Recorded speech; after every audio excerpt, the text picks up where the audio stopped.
There is a moment, a line so thin that no one can see it. A moment between life and death, where the heart stops, the body shuts down, and the world disappears. Doctors call it clinical death. No pulse, no breathing, no response. For most people, that is the end. But for some, something else happens, because they came back. And what they describe is something that continues to challenge science and change the way we think about death itself. A man in his 50s was undergoing heart surgery. Everything was routine until suddenly it wasn't. His heart stopped. The monitors went flat. Doctors rushed to bring him back.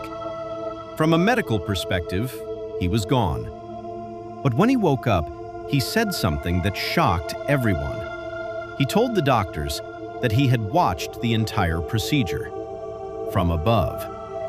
He described the room, the position of the surgeons, the tools they were using, even conversations that took place during the emergency. At first, they thought he was confused. But when they checked, many of the details were accurate, things he could not have seen from his body. He said he felt no pain, only calm, like he was observing without being part of it. A woman suffered a sudden cardiac arrest at home. Her heart stopped for several minutes. Paramedics managed to revive her, but when she woke up, she was different. She said that during those minutes, she was moving, not walking, not running, but being pulled through darkness, a tunnel. At the end, there was light, not bright in a painful way, but warm, alive. She said she didn't want to come back because what she felt there was pure peace.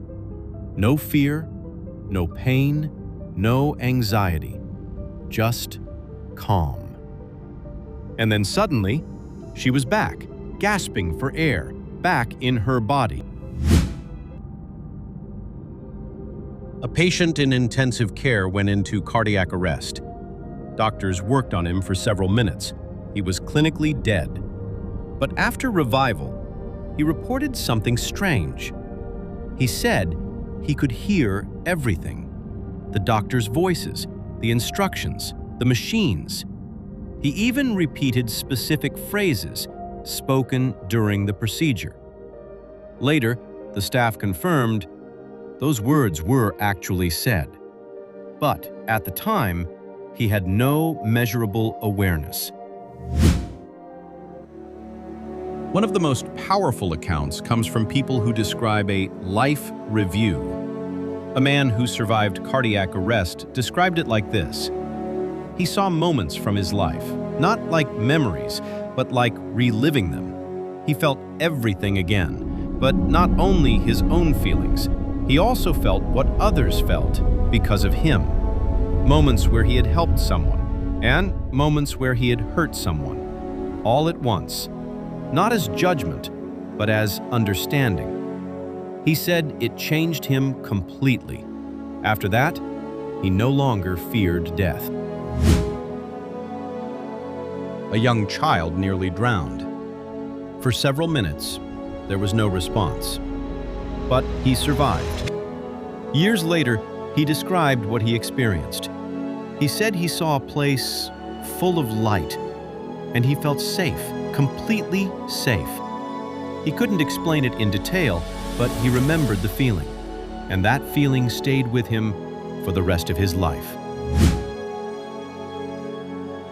Many people describe reaching a boundary, a line, a place, something they cannot cross. One woman said she reached what looked like a door, and somehow she knew.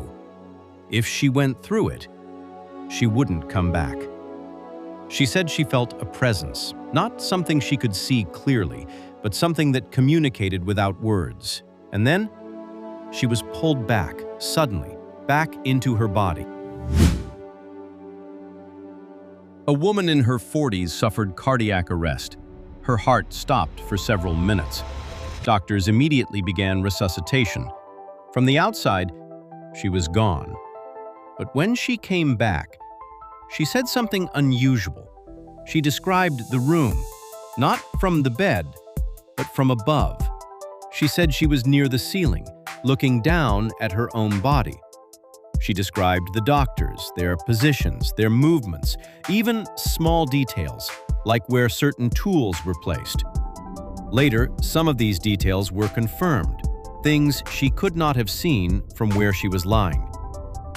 She said she felt no fear, only calm, like she was observing, not trapped inside her body. The man suffered a severe heart attack. His heart stopped. For several minutes, there was no response, but he was revived. When he woke up, he was emotional, not because of fear, but because he didn't want to come back. He said during those minutes, he felt something he had never felt before: complete peace. No pain, no stress, no thoughts, just calm. He said returning to his body felt heavy, limited, like going from freedom back into something restrictive. That feeling stayed with him for years. A patient in critical condition experienced clinical death during treatment. When he recovered, he described something different. He didn't see a figure, he didn't see a person, but he heard a voice, clear, calm, not loud, but impossible to ignore. He said the voice didn't speak in sentences, but he understood it, without words. The message was simple: it's not your time. And then, everything disappeared. He woke up, back in his body, alive. One of the strangest reports comes from people who say time didn't exist. A man who was clinically dead for several minutes described it like this: there was no time, no past, no future. Everything was happening at once. He said he couldn't measure anything. He couldn't tell how long he was there. Seconds or hours felt the same. But when he returned, only minutes had passed. For him, it felt like much longer, like he had experienced something outside of time itself. Different people, different places, different lives, and yet the same patterns appear again and again. Out-of-body experiences, a tunnel, a light, a feeling of peace, a boundary, and then they return. Science tries to explain this: lack of oxygen in the brain, chemical reactions, neural activity during extreme trauma. And yes, these explanations are real, but they don't explain everything. Because one question still remains: why do so many people describe the same thing across different countries, different beliefs, different lives, the same experience? So what really happens when we die? Is it simply the end of consciousness? Or is there something more, something we cannot yet measure or fully understand? The people who came back didn't just survive. They experienced something, something they remember clearly, something that changed them forever. And maybe, just maybe, death is not the end, but something we are only beginning to understand. If you're curious about the unknown, subscribe, because there's much more we haven't explored yet.